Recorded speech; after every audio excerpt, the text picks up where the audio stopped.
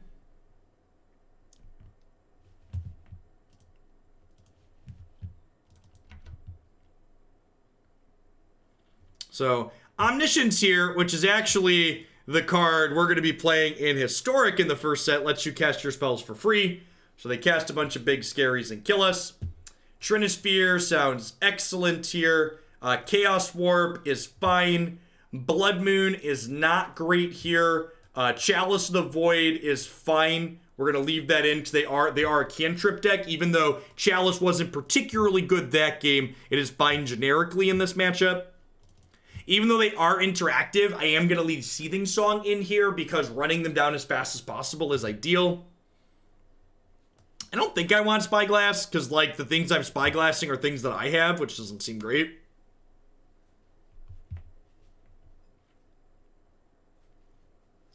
But I like the spoiler so far. Yeah, it looks like there's a lot of great designs in this set. I really like the Tri-Shard cards that they've printed that don't have to have Tri-Shard mana. Thanks for the 22 months, level 0 Judge. I appreciate that. Welcome back. Thanks for keeping me around.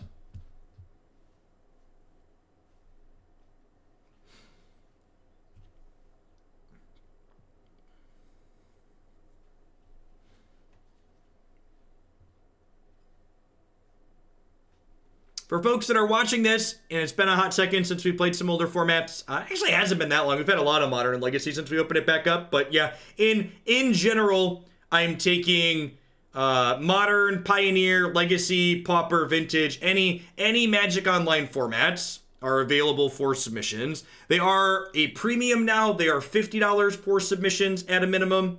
But the upside to that too is that the turnaround's very quickly. If you submit any Magic Online decks at that higher price, your deck will get played within a week.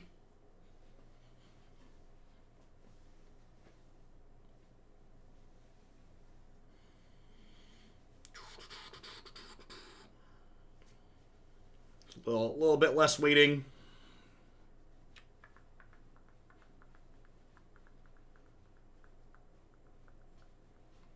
This set really feels like the breakaway from we can't do this mechanic because it's too much to track in paper but would be fine in digital.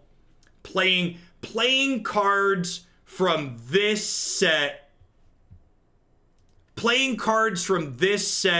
in paper looks like it's gonna be a disaster. To be blunt, this set in paper seems like a mess. But I don't play paper Magic. And from a design perspective in general, there's a lot of really neat and interesting effects. So I'm super pumped, and I'm glad they're doing a lot of the things that they're doing.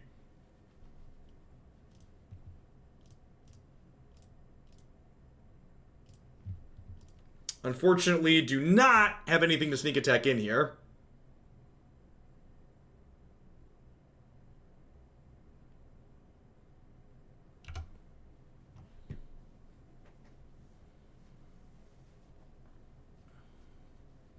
I mean, Hearthstone has to include the word random on a lot of their cards because Hearthstone as a game is incredibly low variance.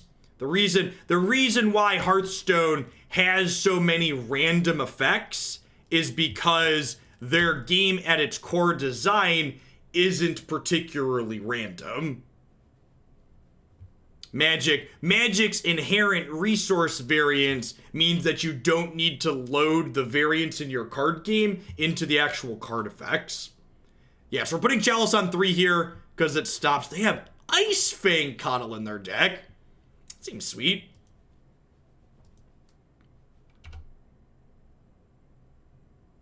Yeah, it's just a different game. I think a lot of people very incorrectly assume that Hearthstone has more variance than Magic just because the word random occurs on Hearthstone cards directly more. Just like completely discounting the fact that Magic's variance is just like packed into the resource system. They have another Disenchant. It's gonna feel real bad.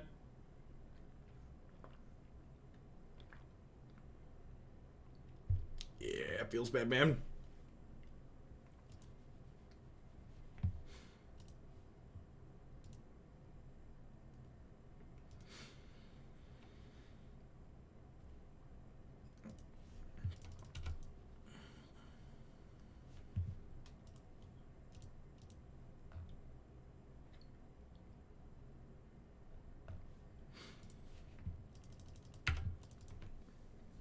It's time to YOLO Chaos Warp our Chalice. Oh my gosh, I hit my auto pass key by mistake. I definitely should have Chaos Warped that Chalice in response there, I think. Well, that's awkward. It would have countered their Brazen Borrower too. We're gonna like draw an Emrakul or Griselbrand and feel real bad. Oh, I guess whatever we draw wouldn't have been what we'd get, right? Because we'd shuffle it first. That's fine. This matchup's pretty impossible. Actually, this is about to be hilarious, though.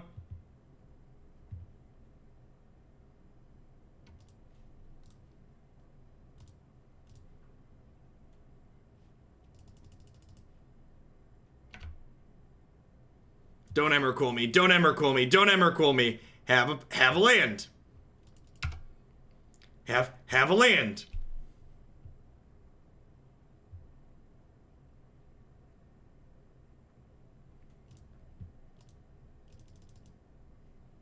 Actually, I should wait, right? We're just dead, right? Like, we got to get them, kind of, but, like, I'm actually just dead to this Brazen Borrower.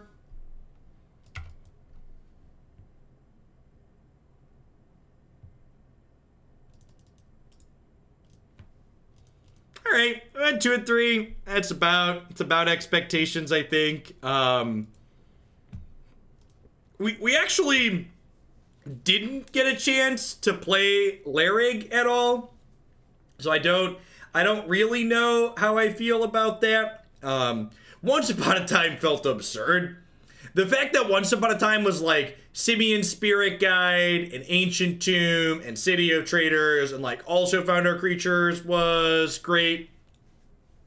Did we cast it? Oh, we did turn 2 kill. It was very brief, right? Yeah, we did breach Boar Wurm at one point. That's fair. We didn't cast Larig as a 5-mana creature, but you're right. We compound it with a Through the Breach for a turn 2 kill. Yeah, that's fair. Yeah, I don't know that I really have specific feedback. The matches that we lost, having played this deck a bunch forever ago, the Omniscience matchup is basically unwinnable, and I feel like I would just, like, you just punt it. The Death and Taxes match that we lost is winnable, but not with the sideboard. So, one of the things that this board's electing to play Faerie Macabre here, and I wasn't a fan of playing this card when I played this archetype. I think even with this card, the Reanimator matchup tends to be bad for this deck, and I'd rather just, like, punt the Omniscience and the Reanimator matchup and focus on beating the creature decks. Because, like, we lost to Cephalid Breakfast being a creature beatdown, and we lost to, Death and Taxes beating us down. So I kind of feel like just like having Fiery Confluences and Kozilek's Returns in the sideboard over these is where I want to be, unless you like don't expect to play against any creature decks at all. I do kind of feel like only having 2 Confluences is a little bit light. I remember when I played this archetype previously, I really liked having returns and stuff like that for specifically taxes. All right, what are we doing? We're going to roll on into some Standard on Magic Arena. We're going to be in Arena for the rest of the day, Standard and Historic. I'm going to go ahead and hit a quick ad roll. I got my applications flipped over and deck lists updated everywhere. We'll be back in just a few minutes. Thanks for hanging out today, folks. Don't go anywhere.